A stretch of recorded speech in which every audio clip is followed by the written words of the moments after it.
So 3, 2, 1, go.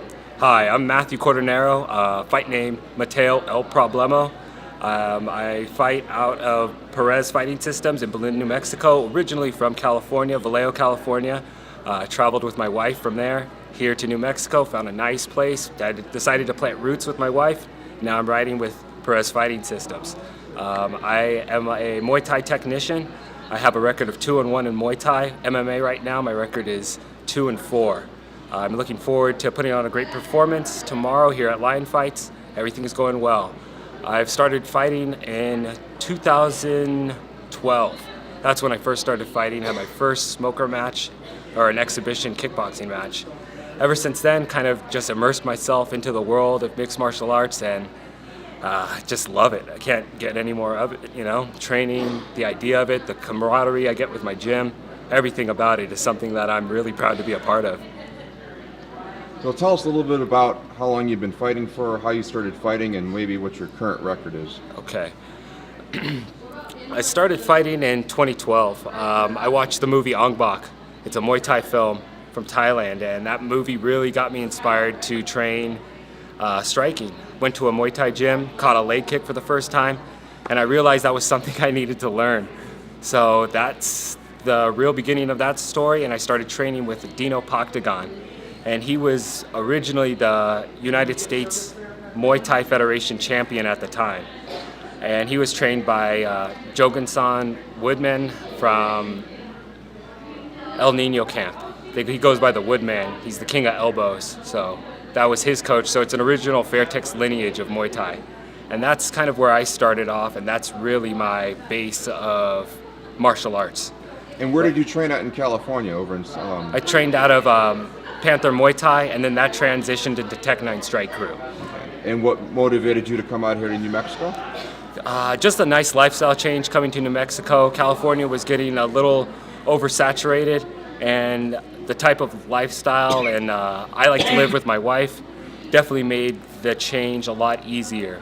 When we made it to New Mexico, we realized this is the place we'd like to plant roots, we'd like to have a family. California was a little congested, at least for me, and the price of living was too expensive.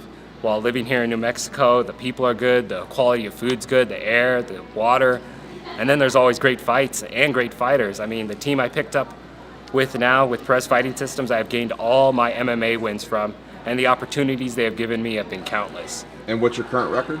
My current record in MMA is 2-1 with a 145 championship belt, and in Muay Thai it's 2-1. So tell us a little bit more about your belt.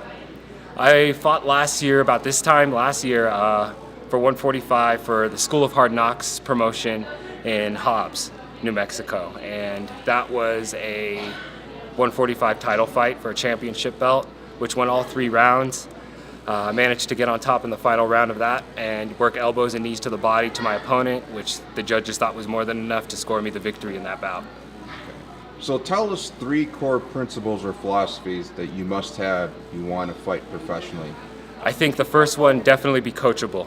That's a huge factor. Being able to listen to your coaches and understand what they're saying, and being able to see the bigger picture and how what they're doing is really going to help you get further in your career.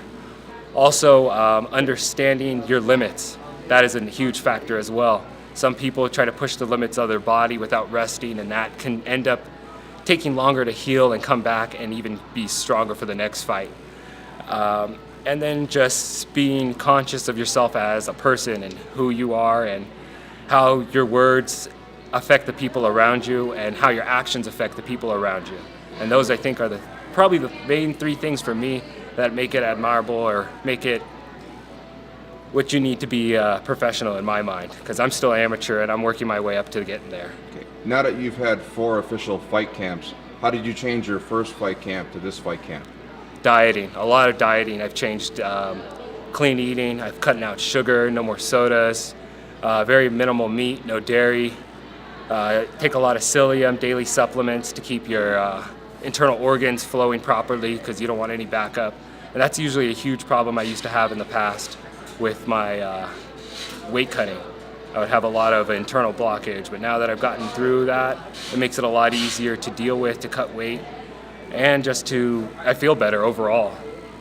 So you touched upon nutrition. Most people kind of take advantage of not eating correctly when they're a younger fighter. Now that you're older, tell the average person how important nutrition is to being a professional fighter.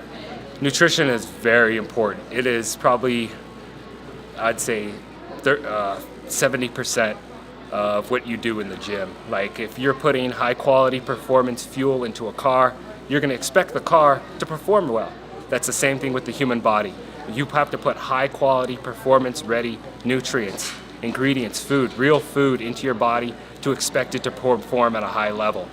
Putting stuff that's full of preservatives, salts, and all this extra garbage creates just a toxicity in your body that you won't be able to perform at a high level. At least for me personally, I've seen it, I've gone through the stages, and yeah, it works.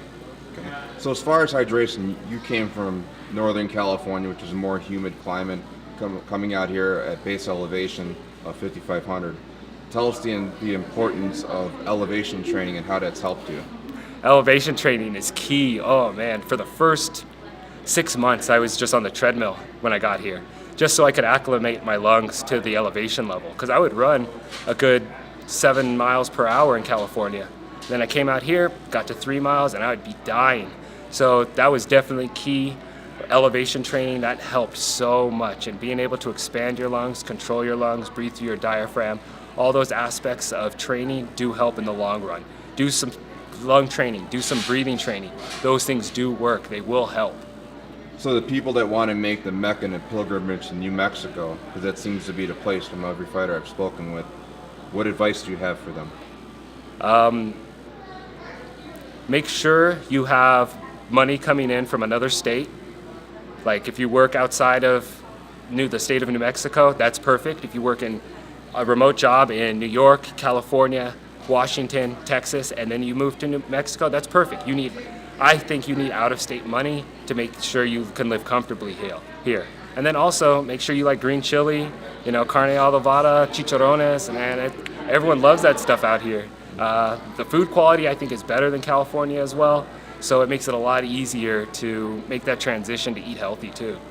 So as far as your fight game, what has really changed to maybe up it to the next level to being a pro fighter since you came out here? Jumping Perez fighting systems. That jumping on that team has definitely elevated my game. Like I've mentioned before, I've gotten all my MMA wins from them. I've even won a championship belt. On top of that, the opportunities that my coaches, the team gives me have been countless. I've traveled all over the state. I've traveled to Colorado, I've been to Texas. Like it's just been an amazing journey with these guys. I can't thank them anymore for what they've done. It's been incredible.